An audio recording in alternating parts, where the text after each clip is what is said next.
Doutora em Mundo Antigo pela Universidade de Coimbra e mestre em História pela Universidade Federal de Minas Gerais, Priscila Gontijo Leite possui experiência na área de docência e pesquisa. Sua tese de doutoramento com o tema Ética e Retórica Forense foi aprovada com distinção e louvor por unanimidade. No Religare de hoje, continuamos a abordagem sobre o tema Espiritualidade Helênica. Seja bem-vinda, Priscila. Você quer sugerir um tema, fazer algum comentário, dar alguma sugestão? Você pode me escrever pelo Twitter, @FlávioSerra. Você pode também acompanhar o Religare pela nossa página no Facebook, Religare, Conhecimento e Religião é a nossa conta. Priscila, como é que os gregos eles entendiam o sagrado? A gente estava falando no programa programa anterior, da semana passada, né? Sobre a questão da piedade. Você falava que um dos termos, né, que eles utilizavam é o sagrado. Né? Sim, nós temos o termo hieros, que normalmente é traduzido por sagrado. Entender essa relação do homem grego com o sagrado é bem complexo, porque nós percebemos que o sagrado está presente em todas as esferas da vida desse homem. Então, ele tem uma íntima relação com o sagrado. E é interessante observar que, principalmente quando nós estudamos o caso dos discursos jurídicos, o fato de ser racional não impede, então, esse convívio e essa ligação com o sagrado. Não são coisas distintas, mas elas estão presentes no mesmo homem. Tem uma hipótese interessante que chama do helenista Vene, que é os programas de verdade. Então, são programas de verdades distintos que convivem no mesmo homem e eles não são opostos. Então, acreditar que as leis são feitas pelos homens não impede também em considerar que as leis têm um aspecto de sagrado.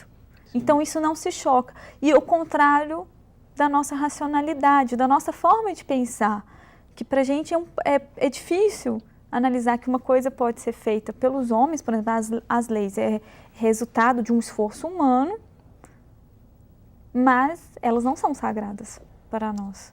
Para o grego, ela tem um aspecto de sagrado, e mesmo ele sabendo que isso foi feito pelos homens e que pode sofrer alterações e que, na pior das hipóteses, também pode ter alguns erros. Então, esses programas de verdade não são opostos e não se chocam. Por isso que é tão difícil de falar do sagrado dentro do homem grego, principalmente porque a gente tem essa ideia do homem grego como um homem racional, né? A herança toda da filosofia. Sim. Como algo dos gregos. Há muita distância entre uma espiritualidade numa determinada cidade para outra? Bem, ou até mesmo além disso, né? Do culto familiar para o culto público, por exemplo? São duas perguntas, gente. Vamos uma depois, sim. Vamos ver a outra. O que define o mundo helênico? Primeiro, a gente tem que observar que as cidades, elas são autônomas entre si, elas têm uma identidade muito forte. O exemplo mais fácil que nós temos é o caso de Esparta e de Atenas, que até por muitas vezes é colocado no livro didático como modelos opostos, né? Esparta oligarca e Atenas democrática, que é uma divisão muito simplista do mundo helênico. Mas então, o que vai unir esse mundo helênico para falar assim, nós somos gregos, nós somos, né, então, parte dessa cultura única? O que eles diziam que os definiam? O primeiro aspecto é a religião. Então, a crença em comum em determinados deuses, principalmente se a gente for observar os deuses do panteão, né, do panteão olímpico, que é bem representado na mitologia. Zeus, Hera, Deméter, e entre Atenas, entre outros. Então, o primeiro aspecto que vai definir, né, o que é o grego, então é o conjunto nessa crença comum, né? Religião. O segundo aspecto, a língua. Então, todos falam grego. E o terceiro que eles falam é o sangue. Então, a crença que eles têm uma herança em comum. Então, a língua, o sangue e a religião são os critérios que os definem como gregos. E é importante observar, como eu falei no programa anterior, nós vamos ter alguns cultos, como por exemplo os Jogos Olímpicos, que pessoas de diferentes cidades vão participar. Além disso, nós também temos o oráculo, né, de Delfos, que vai ter uma importância enorme para a cultura grega, e ele é consultado por pessoas de diferentes cidades. Então, nós temos um elo, que é a religião, que vai unir esse grupo humano. Entendo. E aquela questão do culto familiar e o culto público? A divisão entre o culto familiar... o culto familiar, ele se distingue de alguma maneira do culto público? Ele se integra de que forma? As fontes para o culto... A gente tem mais fontes, né, a respeito do culto público, e também é mais fácil observar essas diferenças e semelhanças em torno do culto público do que do culto privado. Mas sim, a gente pode observar pequenas variações, mas essas variações podem até mesmo acontecer dentro da cidade, de família para família. Mas alguns aspectos são incomuns. Quais são? O culto aos mortos, né? O cuidado, o respeito aos pais que devem ter. Então, tinha a obrigação de cuidar dos pais na velhice, né? E quem dava quem ditava essa moral era a religião, né? Pensando que na Grécia a gente não tem um sistema de seguridade igual temos hoje. Então, se a pessoa ela para, né, de ser útil, de ser produtiva, ela tinha que... Qual que seria a segurança? Como que ela seria sustentada? Então, quem dava esse respaldo na mentalidade era a religião, que meio que obrigava os filhos, tinha um dever moral dos filhos de cuidar dos pais. Sim, perdão ter lhe cortado. Qual que é o papel civil dos sacerdotes, sacerdotisas? Assim, o papel que eles exerciam? Porque se a religião está tão integrada com a vida pública e não há propriamente uma separação entre o político, o jurídico, o religioso, não é como distinguir, né, o sacerdote, a sacerdotisa do administrador da cidade, da liderança política, do juiz ou dos juízes?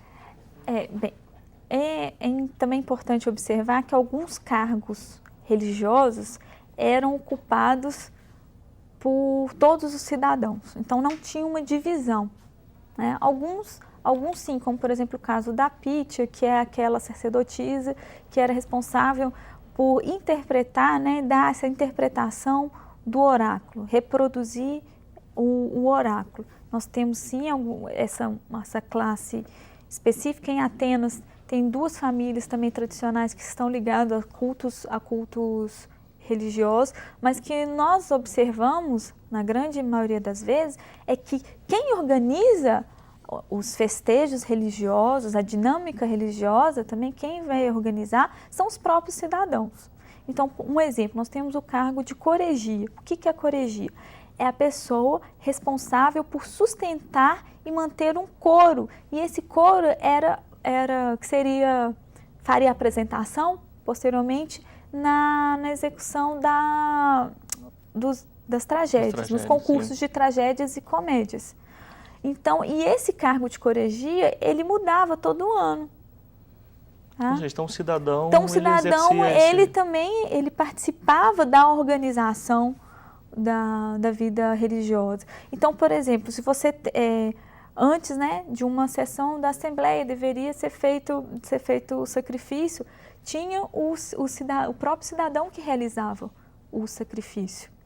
E aí que é importante observar a questão da impiedade, que se ele tivesse qualquer mácula, qualquer mancha e realizasse um ritual público, ele poderia contaminar toda a cidade.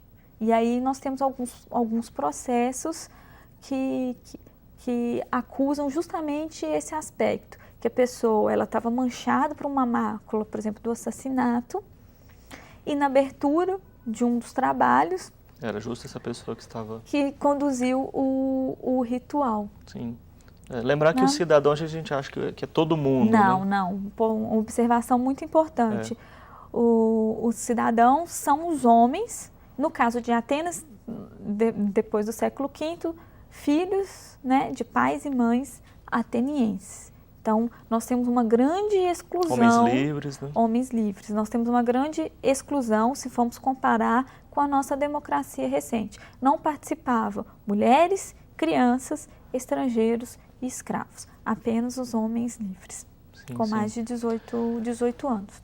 Muito bem, nós vamos continuar a nossa conversa no último bloco do nosso programa. Nós estamos falando sobre espiritualidade no mundo helênico antigo com a pesquisadora, doutora Priscila Gontijo Leite. Um breve intervalo, voltamos já.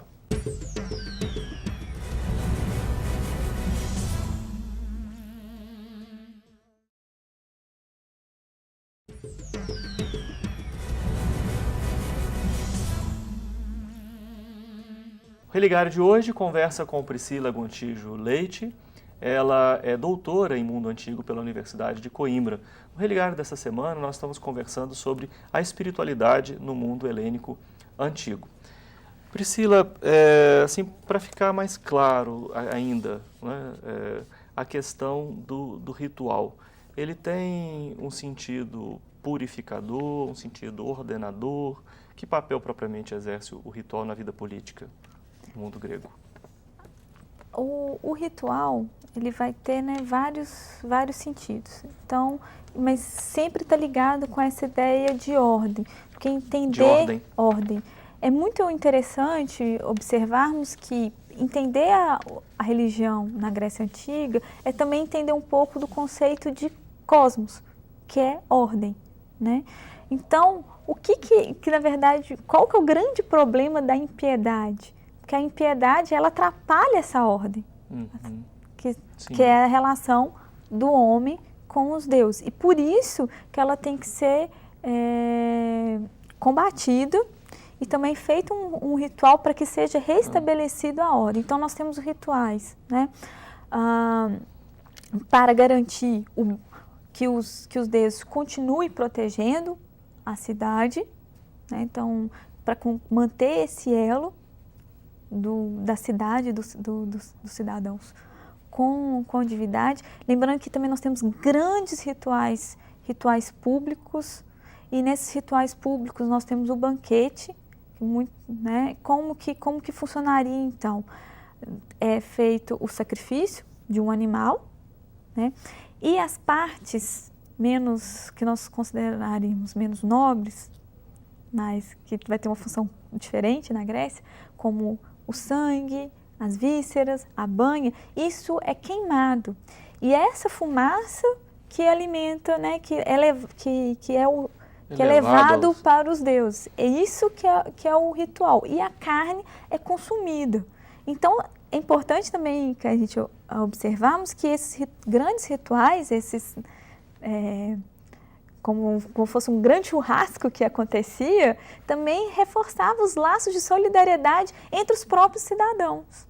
Porque é ali que eles se encontravam. Então, não só reforçava o elo da cidade com Deus, mas também um próprio elo entre os homens. Sim. Nós estamos falando o tempo todo de Deus, deuses. Que representação tem o grego dessa realidade? Bem, a religião grega é uma religião politeísta. Então, é a crença em vários deuses, tá?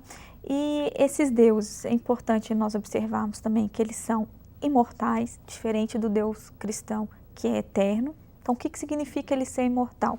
Ele tem um início definido, ele tem um nascimento. E até mesmo em casos excepcionais, esse Deus pode perecer. Então, o Deus na mentalidade grega, é possível ter esse jogo de poder até mesmo na esfera divina, como a gente percebe na sucessão de Zeus, né, que ele ocupa o lugar do seu pai Cronos, que por sua vez tomou o lugar do seu pai Urano. Então a gente vê uma sucessão pela tomada do poder. E o grego, ele sabia que ele nunca poderia ver esse Deus, apesar das estátuas, de todas as representações serem antropomórficas, né? Mas o Deus, na verdade, não era daquela forma. A verdadeira é uma representação. É uma representação.